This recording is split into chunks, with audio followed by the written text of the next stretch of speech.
A very pleasant day to all the dignitaries present here. Today I am going to talk about the role of external manual carotid compression in indirect carotid cavernous fistula. A 66 years old female patient came with complaints of pain in and around her left eye for 1 week. She was a known case of hypertension and dyslipidemia. Previously, she was diagnosed as oculosarcoidosis and treated with topical steroids for right eye granulomatous intermediate uveitis. The patient had 2 relapses in the intervening period, which responding well to the same treatment protocol. On examination, the left eye anterior chamber had 1+ cells. Routine investigations revealed a raised TSH level, so the patient was started on nipafenib 0.1% eye drop thrice a day. 2 months later, the patient presented with complaints of both eye redness and swelling of 3 weeks duration. Examination revealed both eye raised intraocular pressure and mebomyitis. She was started on treatment for mebomyitis and timolol 0.5% eye drop twice a day for her raised IOP. On follow-up, 10 days later, the interpalpebral congestion was still present along with raised IOP and chemosis as seen in the image below. Her swelling was more in the morning and improved through the day. Brimonidine 0.2% eye drop twice a day was added to control her intraocular pressure. At 3 weeks follow-up, interpalpebral and superior bulbar congestion was still present. Patient reported that lid and periocular edema along with chemosis improved through the day. 1+ cells were seen in both eye anterior chamber along with raised IOP in the left eye with raised serum IgE level. Suspecting it to be an allergic reaction to fluoroquinolones, oral anti-sumnic agents were started. On subsequent follow-up, patient still complained of early morning periocular edema with conjunctival chemosis. Dilated episcleral vessels and raised IOP was noted, so brinzolamide 1% eye drop twice a day was added. Despite reasonable treatment, the intraocular pressure remained high. Intraocular pressure was more in upgaze, indicating extraocular muscle indentation on club. On exophthalmometry, right eye proptosis was noticed. Mild restriction of abduction and elevation in the left eye was also seen.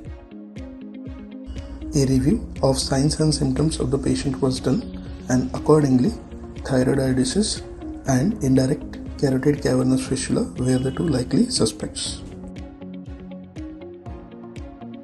MRI orbit, plane plus contrast was done.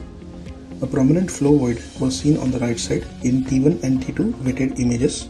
This was symptomatic of dilatation of superior ophthalmic vein in the right eye. This is marked with green arrows in the images above. Also, nearly symmetrical enlargement of bilateral inferior rectus, medial rectus, superior rectus and superior oblique muscles was seen. The enlargement was more predominant in the mid-segment. Digital subtraction angiography was done in the patient. It showed filling of the cavernous sinus and ophthalmic vein during the arterial phase, indicating abnormal communication between the arterial system and cavernous sinus. In this video, filling of the cavernous sinus during arterial phase can be seen in the encircled area. This is later followed by filling of the ophthalmic vein as marked by arrows here. Conservative management, endovascular intervention, open surgery or radiosurgery are the available treatment modalities. The goal is to preserve flow in the internal carotid artery but to occlude the fistula. Conservative management can be done in indirect CCF. Spontaneous closure happens in about 20 to 60% of the cases of indirect CCF. External manual carotid compression can promote resolution of the CCF. Success rate of 35% between 2 weeks to 7 months after initiation of procedure have been seen. The patient is instructed to compress the ICA on the involved side using contralateral hand. If ischemia occurs, the hand will release its pressure on the artery due to hemiparesis. This procedure is contraindicated in patients of atherosclerotic diseases and those who have a significant risk of stroke occurrence. 1 week after her DSA, the patient presented with complaints of violet-colored vision and diminution of vision in her right eye. However, now her IOP was normal. On examination, dilated episcleral vessels with congestion was seen in the right eye. Also, right eye disc edema with severe arteriolar attenuation and venular dilatation was seen. Right eye impending central retinal artery occlusion was suspected, and so the patient was referred to a neurologist and started on tablet ecosprine. This was likely a complication of the procedure, that is digital subtraction angiography, or the external manual carotid compression, which was advised to the patient.